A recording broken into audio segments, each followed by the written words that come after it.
하나님의 은혜가 여러분들 가운데 함께 하시기를 주님의 이름으로 축원합니다. 여러분, 스가랴서 평소에 자주 읽는 성경이었나요? 어떠세요? 좀 낯설었지요? 근데 여러분, 스가랴서 지금 1장부터 14장까지 2주 동안 쭉 한 장씩 읽어오면서 여러분들이 어떤 것을 느끼셨는지 좀 한번 돌아보시기를 바랍니다.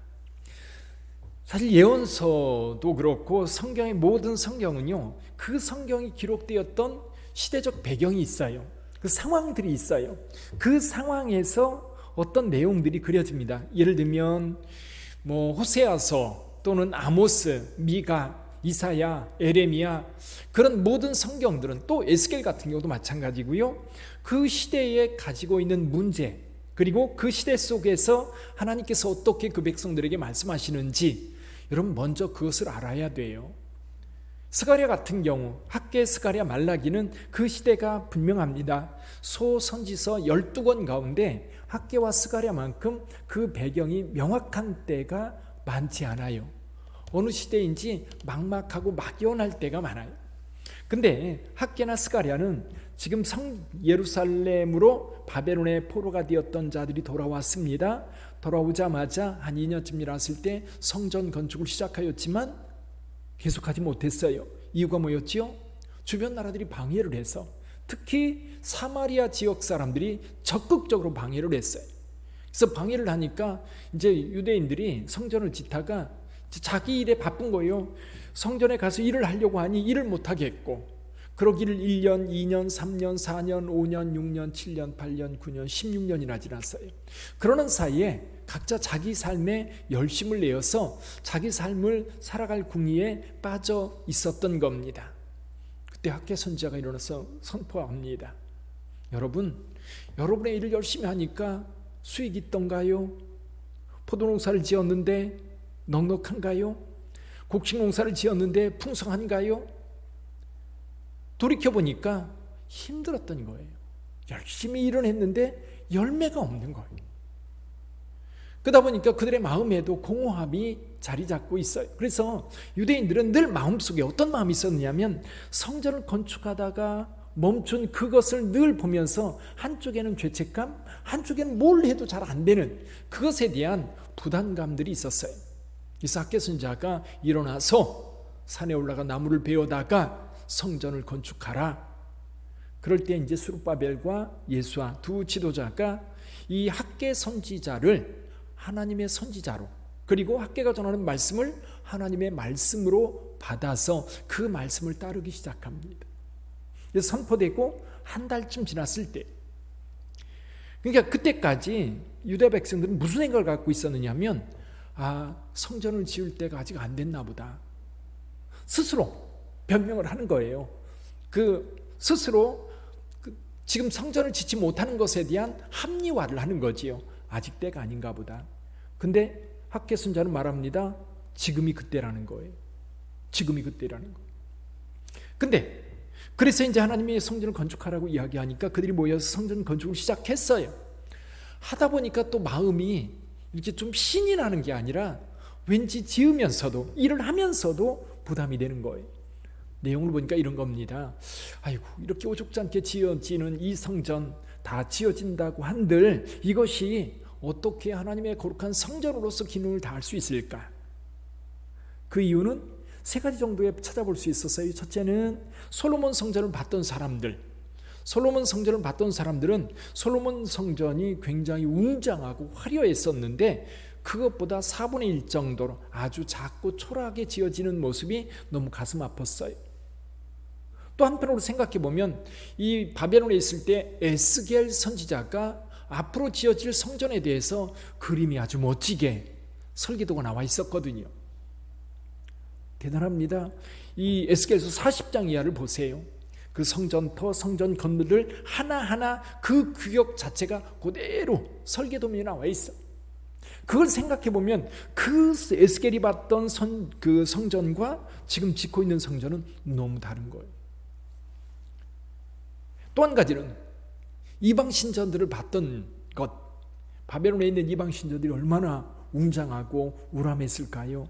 그걸 생각하면서 이 성전을 지으려고 하니까 너무나 초라하니까 그것이 마음에 늘 걸렸던 거예요. 그래서 학개 선지자도 그렇고 스가랴 선지자도 어떤 말씀을 선포하는 거 아니? 지금 짓는 이곳에, 이 성전에 하나님이 계신다는 거예요. 하나님이 오셔서 이곳에 머무신다는 거예요. 지금 학개 선지자가 하나님의 말씀을 선포하고 한 두세 달 뒤에 스가랴 선지자가 하나님의 말씀을 선포하게 되는데, 스가랴 선지자가 말씀을 선포하면서 끊임없이 하는 얘기가 뭐냐면, 여호와 하나님께서 지금 이 성전에, 지금 우리 예루살렘에, 지금 너희 속에 함께 하신다는 거예요. 여러분, 에스겔서, 아마 이 사람들은 에스겔이 선포했던 에스겔서의 내용을 아마 굉장히 잘 알고 있었을 거라고 추측이 돼요. 왜냐하면 바벨론 포로로 잡혀있을 때에 그 유대 공동체가 형성되어 있었고 그 가운데에 지도자들이 있었거든요. 근데 에스겔은 실은 예루살렘이 무너지기 전에 에스겔서를 쓰기 시작합니다. 5년 전쯤부터 이 예루살렘 성이 멸망당할 것에 대해서 예언을 했는데, 그때에 하나님의 영이 그룹들에게 얹혀져서 예루살렘을 떠나는 모습을 보여줬거든요. 하나님의 영광이 떠나니까요, 예루살렘은 이제 주인 없는 공터가 되어버리는 거예요. 바벨론이 들어와서 그들을 침범할 때에 하나님께서 그를 지켜주고 보호해줘야 되는데, 하나님의 영이 떠나니까 더 이상 보호를 받을 수 없었던 거예요. 그리고 그 환상을 본 지 5년 뒤에 예루살렘 성이 처참하게 무너집니다. 그러니까 지금 여기에 온 유대인들이 하나님의 영이 떠난 곳, 그리고 지금 이 허술한 공동체를 어떻게 우리가 유지하면서 하나님의 성전을 지어갈까, 그런 고민들을 많이 했던 겁니다. 근데 여러분, 이 스가랴가요 8가지 환상을 보면서 이 유대인들에게 메시지를 전합니다. 그래서 화석유람 사이에 있는 말탄자들에 대한 환상, 다림줄 환상, 그리고 그들이 여러 가지 환상들을 통해서 그 환상 한 가지 한 가지가 뭐냐면, 하나님께서 지금 예루살렘과 함께하고 지금 이 성전을 짓고 있는 이곳에 함께한다는 그 약속을 계속해서 선포하고 계세요. 근데 9장 이후로 넘어가면 여러분, 스가랴가 그 시대에 말씀하지만 그 시대와는 조금 동떨어져 있는 먼 미래에 대한 이야기를 해요. 먼 미래. 그래서 지금 먼 미래가 두 가지로 형성되는데, 한 가지는 뭐냐면 예수 그리스도에게 성취되는, 예수님의 초림에 초점 맞춰져 있는 내용이 여러분 9장부터 여러분 13장까지 되어 있고요. 14장은 예수님의 초림의 이야기가 아니고 예수님의 재림의 문제를 다루고 있다.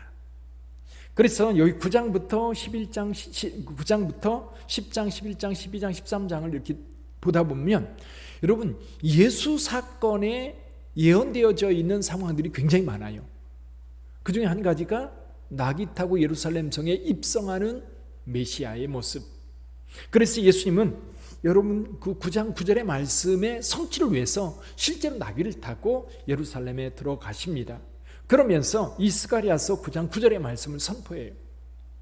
그래서 그 왕은 어떤 왕이다? 겸손하여서 나귀를 타셨고, 그리고 그분이 평화를, 즉 평화를 전하는 평화의 왕으로 오셨다는 것을 분명하게 선포합니다. 그러면서 찔림받는 거라든지 고난당하는 거라든지 버림받는 거라든지, 그리고 그 시대에 유다 백성들이 유리방황하는, 지도자들을 잘못 만나가지고 고통을 당하는 그런 모습까지 그대로 묘사하고 있어요. 자, 그런데요, 오늘 14장으로 넘어가면서 1절에서 이런 말을 해요. 여호와의 날. 우리 한번 읽어볼까요? 여호와의 날이 이르리라. 그날에 내 재물이 약탈되어 내 가운데에서 나누이리라. 자, 생각해보세요. 여호와의 날. 여러분, 미래에 우리가 꿈을 꾸면 그날은 좋은 날이 돼야 됩니다. 그렇죠? 좋은 날을 꿈꾸지 앞으로 우리가 더 어렵게 될 거라고 하는 그런 생각이 앞서면요, 절망하고 낙심하고요, 살아갈 의욕이 생기지 않아요. 근데 여러분, 미래가 우리를 기다리고 있는, 기대되고 있는 그 날이 정말 좋은 날이라고 한다면 오늘 좀 힘들어도요, 신납니다. 아멘. 오늘 좀 힘들어도 신나요. 오늘 새벽에도 우리가 함께 하나님의 말씀을 나누면서 이런 말씀을 나눴어요. 오늘이 중요하다. 오늘. 그런데 기독교인들은 오늘이라고 하는 이 시간은 미래와 연결되어 있어요. 물론 사람들은 말합니다. 과거에 어떻게 살았느냐라고 하는 것이 오늘 나의 자리를 결정했다고 한다면 오늘 내가 무엇을 선택하느냐에 따라서 미래가 결정된다고. 근데 여러분, 기독교인들은요, 이미 미래가 결정되어 있어요. 그 미래가 결정되어 있기 때문에 거기에 초점 맞추어서 오늘을 살아야 되는 거예요. 저 미래를 위해서 오늘. 근데요, 옛날에 여러분 아무리 신앙생활 잘했어도요, 오늘 그 신앙을 지켜가지 못하면요, 미래가 없어요. 미래가 없어요. 지금 그 미래를 위해서 준비해 가야 되거든요. 그래서 저와 여러분들이 늘 우리 아이들을 생각하면서 우리가 먼저 살았잖아요. 우리 자녀들보다. 그러니까 우리가 할 말이 많은 거예요. 자녀들한테. 근데 자녀들은 안 듣지요. 그렇죠? 귀를 막습니다.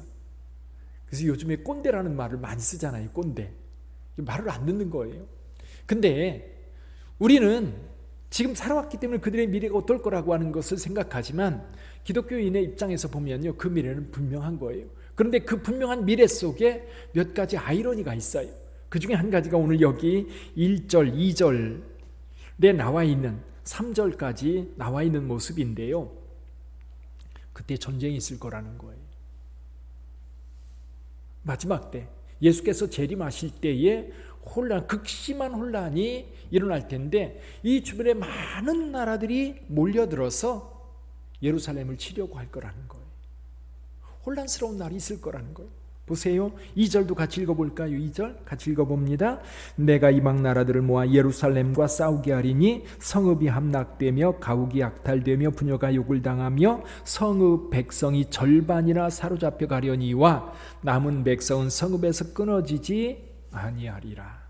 이 전쟁. 그래서 이제 사람들은 어떻게 해석하냐 하면 요한계시록에 나와 있는 아마겟돈 전쟁. 이 아마겟돈이 무기또거든요. 무기또라는 말을 헬라어로 이렇게 음역했을 때 아마겟돈이라는 말을 씁니다. 이 무기또라고 하는 곳에서 큰 전쟁이 일어날 거라는 거예요. 이것을 보통 이제 종말론자들은 3차 대전이 일어날 거다, 그렇게 얘기를 합니다. 그러니까 예수님이 재림하기 전에 이 땅에 극심한 혼란이 일어날 텐데 그 극심한 혼란이 예루살렘을 대적해서 일어날 거라는 거죠. 예루살렘을 대적해서. 재밌는 게요, 그 20세기 들어서 이스라엘이 독립했잖아요.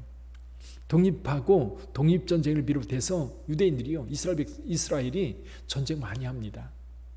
근데 여기처럼 패배하지는 않아요.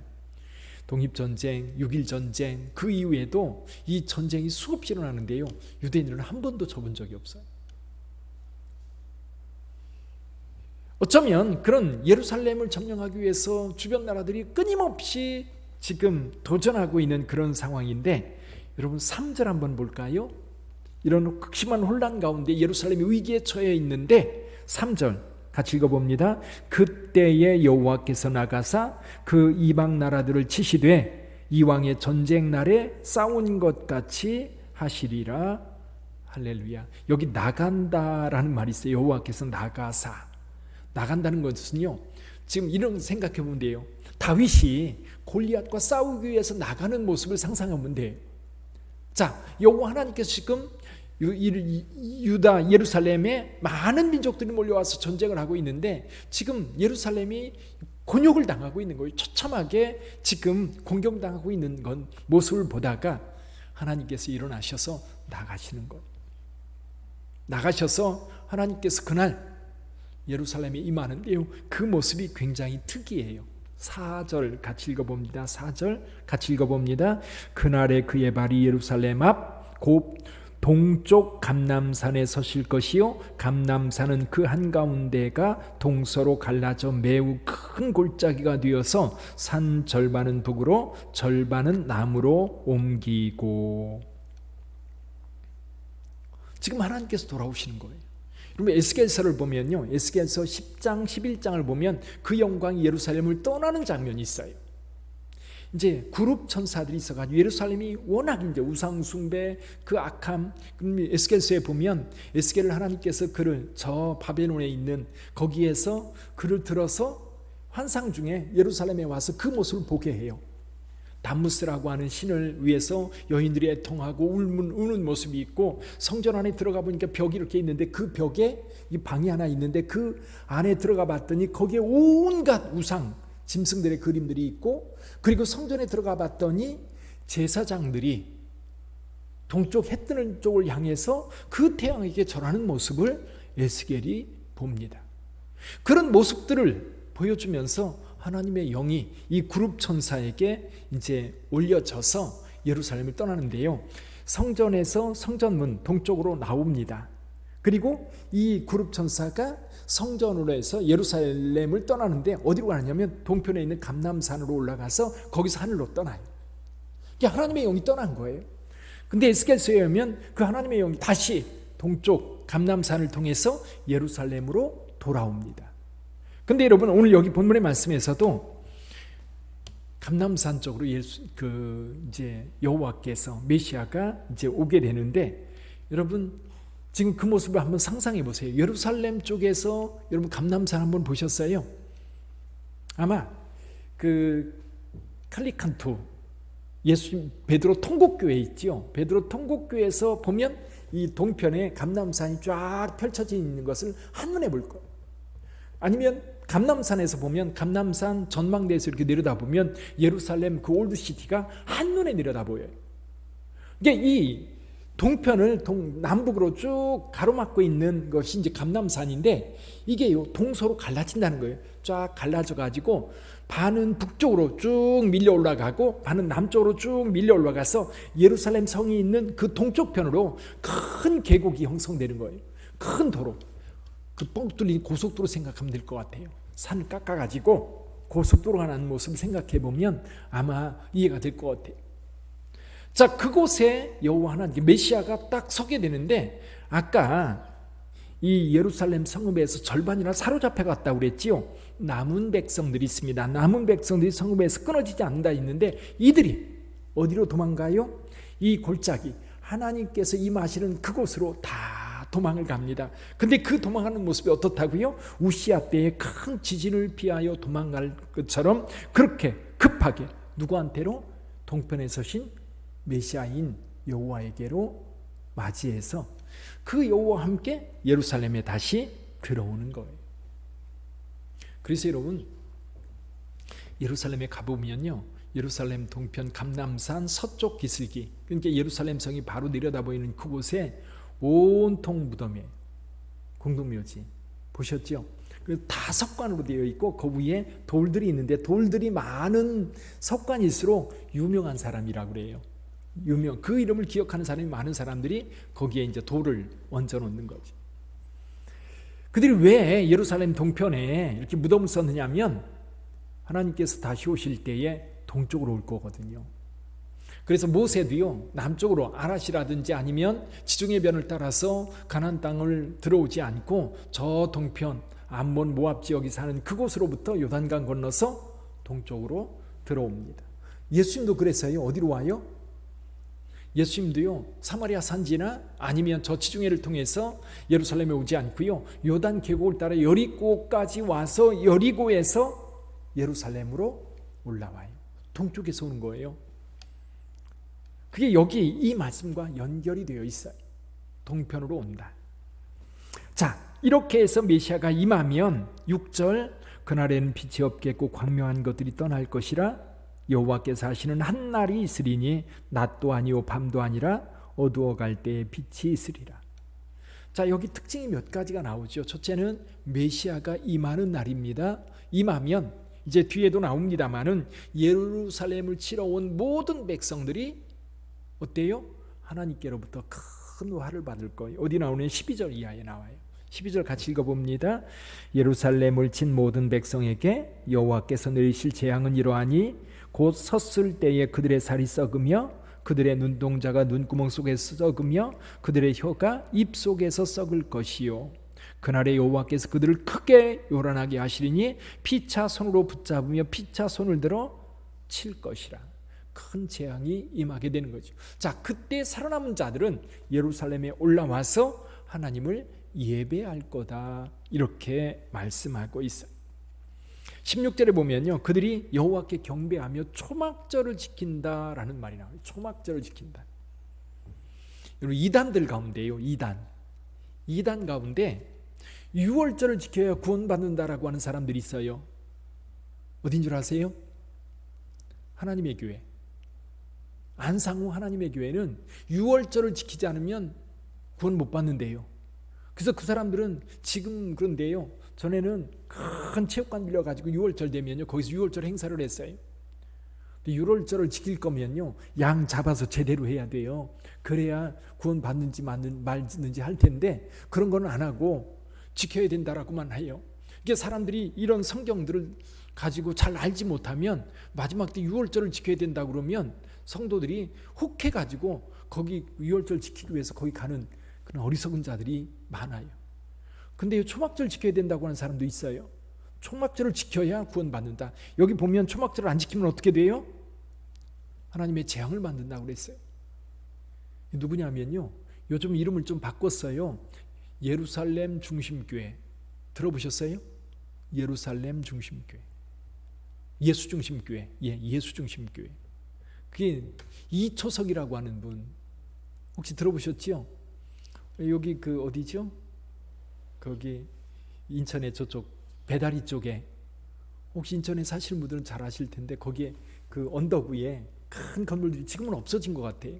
그 오래도록 그 건물이 남아 있었는데, 그 이초석 예수중심교회로 이름을 바꿔 가지고 여전히 지금 활동하고 있는데 예전 같지 않지요.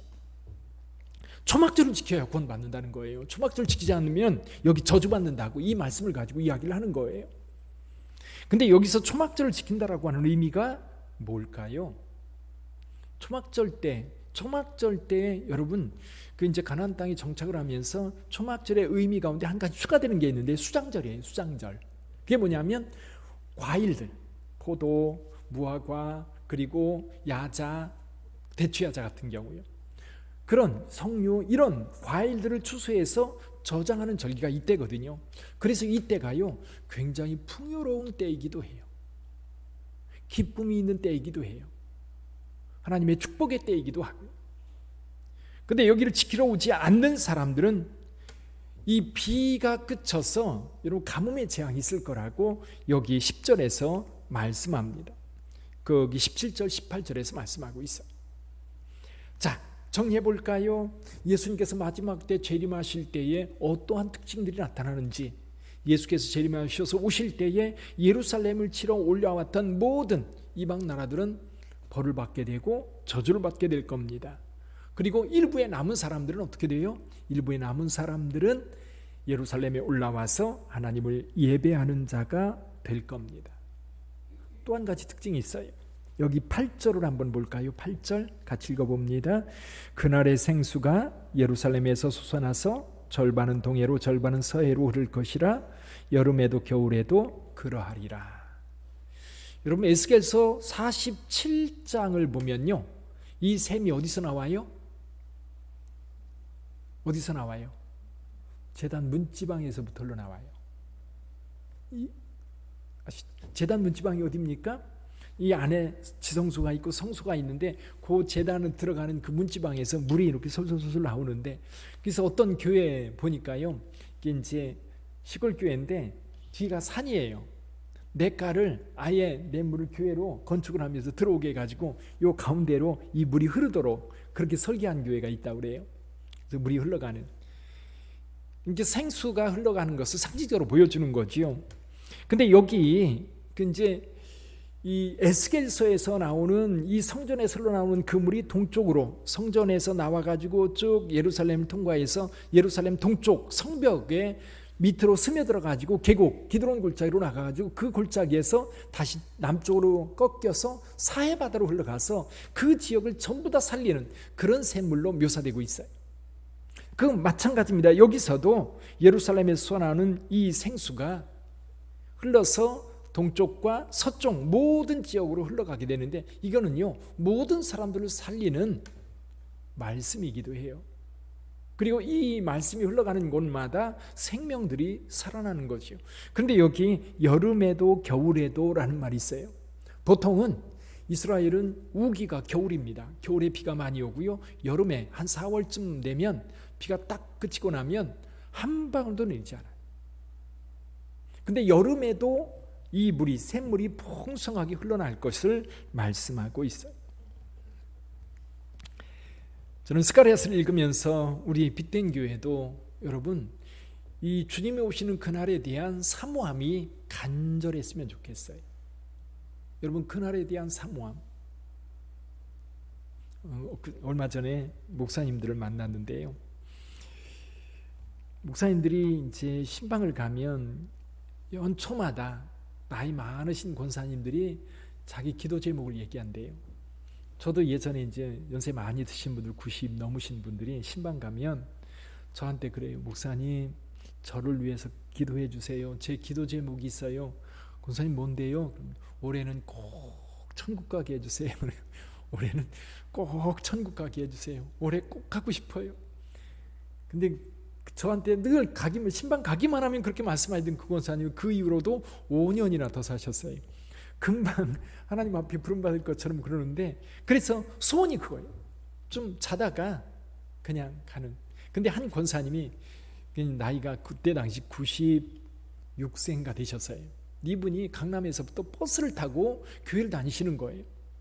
그러니까 아들들, 교회 성도들도 좀 집에 계시든지 아니면 택시를 타고 다니시든지 하라고 그래요. 그래도 늘 토큰 2개 가지고 올 때 차를 타고 갈 때도 버스 하나 타고 가요. 근데 아들이 못 사느냐? 아들이 의사예요. 돈도 많아요. 그런데도 늘 그러세요. 근데 그 권사님이 버스에서 내리다가 발을 접질린 거예요. 근데 발이 접질려 가지고 발에 금이 간 거예요. 그래서 아들 병원에 입원을 했는데 일주일 만에 가셨어요. 가시고 나서 많은 사람들이 하는 얘기가 뭐냐면 진짜 복받은 분이다. 진짜 복받은. 그러니까 갑자기 돌아가셨으면 아무도 이제 인사를 못했을 텐데 그 노인네가 병원에 입원했다 그러니까 뭐 아는 사람들 모르는 사람 뭐 가족들 다 와서 찾아뵙고 인사하고 그랬는데 그러고 나서 일주일 만에 하나님의 부름을 받으셨어요. 그러니까 모두가 뭐라고 얘기해요? 야, 참 복받은 분. 늘 그 나라를 사모하고 있었어요. 늘 그 나라를. 그러니까 그 나라를 사모하니까요. 교회 오는 게 너무 행복한 거예요. 교회 오는 게 너무 행복하고 교회를 섬기는 것이 너무 행복하고 철야 있으면 늘 와서 철야기도 하고 아침까지 금요일 저녁 철야 참여하면 새벽까지 그리고 아침에 토큰 하나 들고 또 집에 가는 거예요. 사랑하는 성도 여러분, 지금 스가랴서는 유대 공동체에게 그 비전을 심어주는 거예요.